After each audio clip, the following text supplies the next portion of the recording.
They say when you lose one ability that you gain a heightened sense in another. I can tell you from personal experience that is absolutely true. When I was 38 years old, my kids were just 5 and 2 years old. I sustained a spinal cord injury. I lost the use and feeling of the entire lower half of my body. But as a result of that, I had gained a heightened ability to feel so sad all the time. Now, if you're not laughing right now, or at least mildly giggling, it's because you think that story is true. And you probably feel bad for me because I'm paralyzed. But if I had come walking out onto this stage in 2017 to talk to you about what I had learned from co-founding a bootstrap startup that grew to be $1 billion business, it's highly unlikely that you would have looked at me with sympathetic eyes. But that's only because you wouldn't have seen my paralysis. Massive imposter syndrome, self-doubt, fear of rejection, limiting beliefs, low self-worth, all of them forms of paralysis, no wheelchair required. I spent the first 38 years of my life off of a wheelchair and the last 8.5 years on one. And I'm not going to lie, sitting and rolling through a world designed for standing and walking does carry with it unique challenges. But it has also provided me with an invaluable gift, perspective.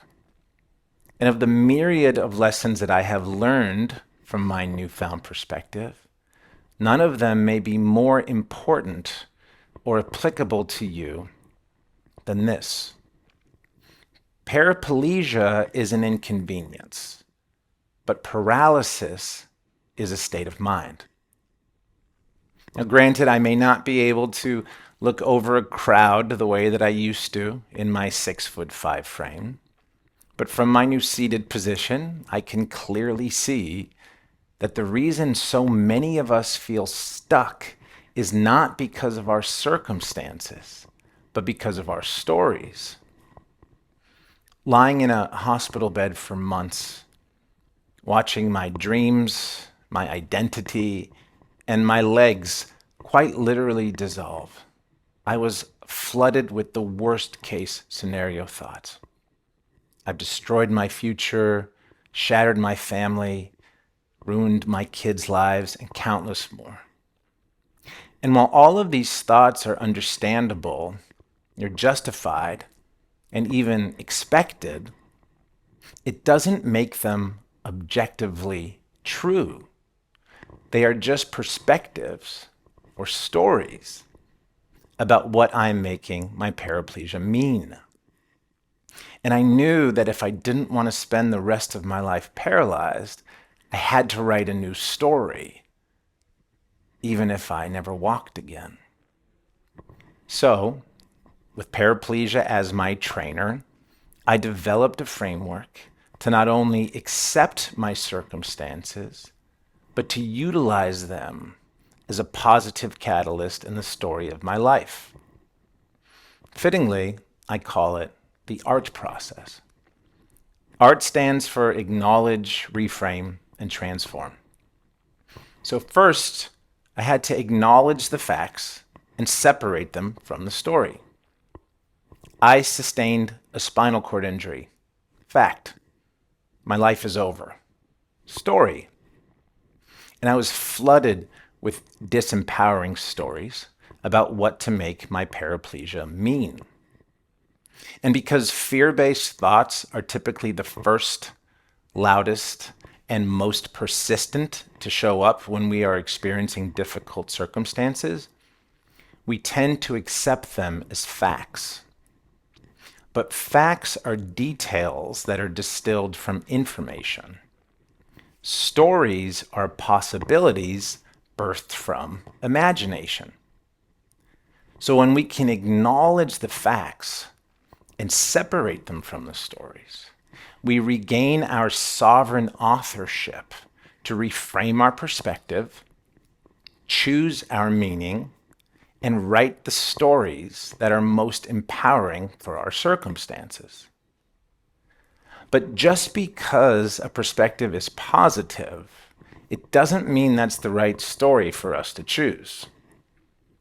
Lying on my back staring at a hospital ceiling for weeks on end, I could imagine getting out of the hospital and developing a new kind of wheelchair.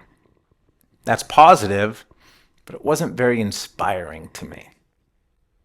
I could imagine the possibility that somebody would bring me some lottery tickets and I'd win millions of dollars. It's also positive, but it's not very logical. For the reframe to really work and to know that it's the right story for you, it's important that you can imagine a possibility that is both logical in your mind and feels resonant in your heart. So I could imagine a possibility that I discovered a cure for spinal cord injuries, and anybody who sustained the same injury as mine would be able to benefit from it. Maybe it's logically possible, and it felt really inspiring to me as I wrote my healing story. I could imagine a possibility that my kids, growing up with a dad on a wheelchair, would develop levels of kindness and love and empathy so great that it would ripple out into the world far larger than it ever could if I was able-bodied. Maybe it's a logical possibility, and it felt very empowering to me as I wrote my parenting story. I could imagine a possibility that one day I'd be on a stage sharing what I had learned from my challenges. And that talk would reach millions of people, helping them to break out of their own mental paralysis, connect to their power to reframe their perspective, and to choose a meaning that would create a more loving and peaceful world for themselves and everyone that they love. Maybe. So once you connect with a story that is both logical in your mind and resonant in your heart, then you move to the third stage of transformation.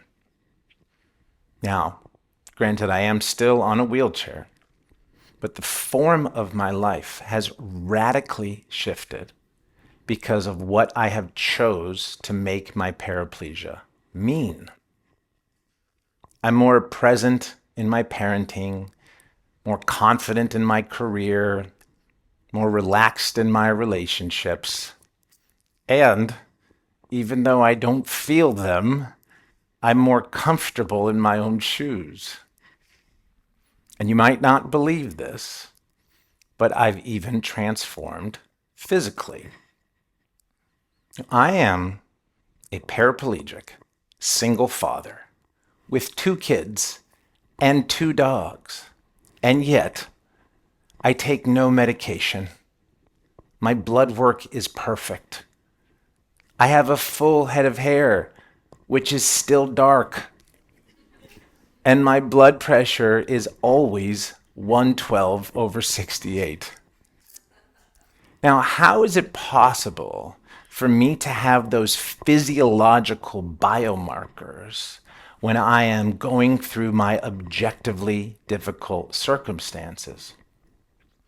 It's possible because I have chosen to write the story that my challenges are not happening to me, they're happening for me.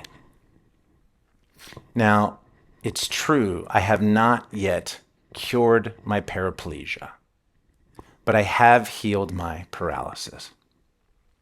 And the reality is, there are millions of able-bodied people walking around far more paralyzed than I am. Not because of their circumstances, but because of their stories. And I want to conclude by sharing one of those stories with you so that you can see how the art process to acknowledge, reframe, and transform can truly be applied to any circumstance, no matter how difficult or extreme the condition may be. Now, I should warn you that this is a story of immense weight and difficulty. And that's why it changed my life, and I believe will change yours as well. I had a client who was a master skier in Switzerland, but due to paralysis, she was no longer able to ski. Now, physically, she was in peak condition, but because of her story, she was never going to lace up her skis again. And when you hear her story, you'll understand why. She and her life partner, or as she called him, her soulmate, also a master skier, would go skiing every single morning. But one morning, the conditions were really poor and she didn't want to go. So she tried to talk him out of it, but he insisted. So she relented and went with him. They were going down the mountain and she was behind him when she saw a freak accident in which he slipped, fell, and slid off a 200-foot cliff. She raced down as fast as she could and found him with his head cracked open, still alive. She cradled him. He looked at her and died in her arms. Now, this is the type of circumstance that will haunt somebody for the rest of their lives. And I'd be lying to you if I said I was sure the art process would help with something this extreme. But what else was there to do than just go through the steps and see what happened? So I had her tell me everything, and that's the story that I just recounted to you. And when we were done, this is how the conversation went. So you said that the conditions were really poor and you didn't want to go. You tried to talk him out of it, but he insisted. So if you could go back and change things, would you have preferred to have stayed home and have somebody come and tell you that there was an accident? She said, no, definitely not. He was a master skier. I would have always questioned what had happened, but now I know because I saw it for myself.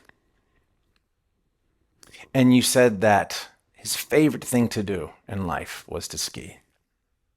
Now, we all know that we have to transition at some point, but most of us don't get to choose how or when. If you could choose, would you want for him to have been doing anything else when it was his time?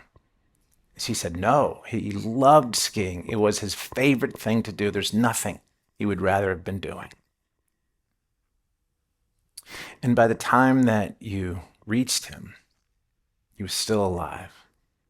And as difficult as that was for you to see him like that, if you could go back and change that, would you rather have reached him and he would have already passed? And she said, absolutely not.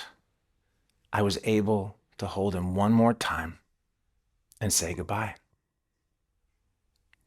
I then said to her, thank God everything happened exactly the way that it did. And do you know what she did? She laughed. She laughed. She didn't laugh because she was thinking positively. She didn't laugh because she was done grieving. And she definitely didn't laugh because her circumstances had changed. She laughed because she connected with a perspective that was both logical in her mind and resonant in her heart. In that moment, she wrote a new story, and it transformed the trajectory of her entire life. And I know that's a heavy story, But what I want you to leave with and never forget is that you can do the exact same thing. We all have the ability to shift our perspectives, no matter how difficult the circumstance or extreme the challenge. And the art process to acknowledge, reframe, and transform tells us how to do it. You'll never be stuck again if you follow this simple 3-step process. And when you can learn to reframe your perspective and tell a new story, then you transform your life. Thank you.